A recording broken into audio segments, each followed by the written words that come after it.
চলে এলাম তাল ক্ষীরের পাটিসাপটা নিয়ে। ক্ষীরের পাটিসাপটা এই কারণে বলছি, কারণ এর যে পুরটা আছে সেটা সম্পূর্ণ একটু অন্যরকমভাবে বানানো হয়েছে। তাহলে চলুন দেখে নেওয়া যাক। প্রথমে আমি 1 বাটি ময়দা নিয়েছি আর তার সাথে দিয়েছি হাফ বাটি চালের গুঁড়ো। এখানে কিন্তু মেজারিং মাপেই নিতে হবে, না হলে পাটিসাপটাটা ঠিকঠাক হবে না।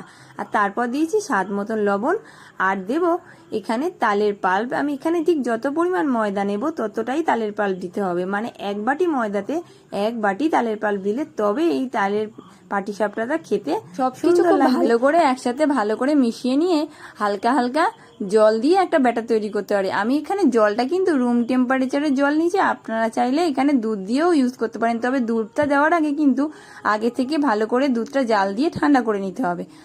আর এখানে আমি জল দিয়ে খুব ভালো একটা ব্যাটার তৈরি করেছি, যেটা থিকনেসটা ঠিক এই রকম হবে, যেটা খুব পাতলাও হবে না আবার খুব গাঢ়ও হবে না, ঠিক হাতে যেন লেগে থাকে।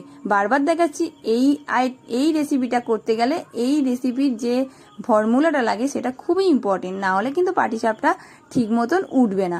আর এবারে আমি পুরটা বানাবো। পুরটা বানাতে গেলে আমি বলেছিলাম একটু অন্যরকম পুর বানাবো, যেটা সম্পূর্ণ নারকেলের পুর কিন্তু খেতে লাগবে পুরো ক্ষীরের মতন। এখানে দুধটা দিয়েছি, দুধটা জাল দেওয়ার পরে দিয়ে দেবো নারকেলটা।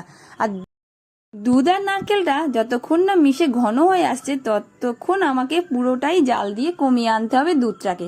আর তারপরে এর সঙ্গে দেব 3টে সন্দেশ। আপনারা কখনো সন্দেশ দিয়ে এই রকম পুর বানিয়েছেন? একবার হলেও বানিয়ে খেয়ে দেখবেন।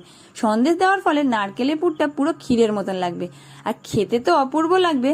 আর তার সাথে এই তালের যে কালারটা, হলুদ কালারটা, তার সঙ্গে যখন এই সাদা কালারের পুরটা থাকবে না, দেখতেও অপূর্ব লাগবে। এইভাবে আমরা নারকেলের সাথে আর সন্দেশটা খুব ভালো করে মিশিয়ে একটা মানে গাঢ় ডো তৈরি করে নেবো, মানে একেবারে মাখা মাখা সন্দেশের মতন হয়ে যাবে। তো আমার তো এটা পুরো রেডি হয়ে গেল। আর এর সঙ্গে দিতে হবে কিন্তু স্বাদ মতন চিনি। যেহেতু দুধ আর সন্দেশটা পুরোপুরি মিষ্টি, তাই এখানে চিনির পরিমাণটা আমি কমই দিয়েছি। আপনারা আপনাদের স্বাদ মতন চিনি দেবেন। যদি মনে করেন চিনি দিতে লাগবে না তো দেওয়ারও কোনো প্রয়োজন নেই। এইভাবে অনবরত নাড়াচাড়া করে রেডি করে নিতে হবে নারকেলের পুরটা। আর এর সঙ্গে আপনারা চাইলে একটু এলাচ গুঁড়ো দিতে পারেন। এইভাবে পুর বানিয়ে আপনারা পুলি পিঠে বা অন্য কোনো পিঠেতেও ইউজ করলে খেতে কিন্তু দারুণ লাগবে। তো এবার আমার পুরটা নামিয়ে নেব। এবার একটা ফ্রাই প্যানে হালকা তেল ব্রাশ করে নেব। আর তেল ব্রাশ করে নেওয়ার পরে কিন্তু আমি সেই ব্যাটার থেকে ঠিক 1 হাতা ব্যাটার ইউজ করব, বেশি না, অল্প পরিমাণ ব্যাটার দেব। তারপর ফ্রাই প্যানটা চারদিকে ঘুরিয়ে বেশ গোল মতো শেপ দিয়ে নেব। নেওয়ার পরে কি করব, একটু 5 থেকে 6 মিনিটের জন্য ঢাকা দিয়ে রেখে দিতে হবে। আর এই ঢাকাটা তো দিতেই হবে, না হলে কিন্তু এই পাটিসাপটাটা ঠিক মতন সিদ্ধ হবে না, মানে ভাপেতে একটু সিদ্ধ করে নিতে হবে। আর তারপরে খুলে ওপর থেকে সেই ছাইটা দিয়ে ভালো করে একটা রোল করে নিতে হবে। আর অটোমেটিক এই ব্যাটারটা কিন্তু কড়াই থেকে, মানে ফ্রাই প্যানটা থেকে ছেড়ে যাবে, একটুও লেগে যাবে না। দেখছেন খুব সুন্দরভাবে উঠে আসছে। আর তারপরে এপিট ওপিট খুব ভালো করে একটু ফ্রাই করে নিতে হবে, নিলেই কিন্তু আমার রেডি হয়ে যাবে পাটিসাপটা। দেখুন তো দেখতে কত সুন্দর হয়েছে। ঠিক এইভাবে আমি প্রত্যেকটা পাটিসাপটা রেডি করে নিয়েছি। আর যতটা সুন্দর দেখতে হচ্ছে, খেতে কিন্তু দারুণ হচ্ছে। বারবার বলছি, আপনারা একবার এভাবে বানিয়ে খেয়ে দেখে আমাকে কিন্তু কমেন্ট করে জানাবেন।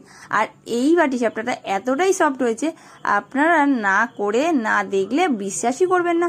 আমি আপনাদেরকে একটা পাটিসাপটা কেটে দেখাচ্ছি যে ভেতরটা কতটা সুন্দর আর দেখতে কতটা সুন্দর হয়েছে। আর কতটা সফট সেটা তো আপনারা আমার হাতেই বুঝতে পারছেন, ঠিক যেন নরম তুলতুলে।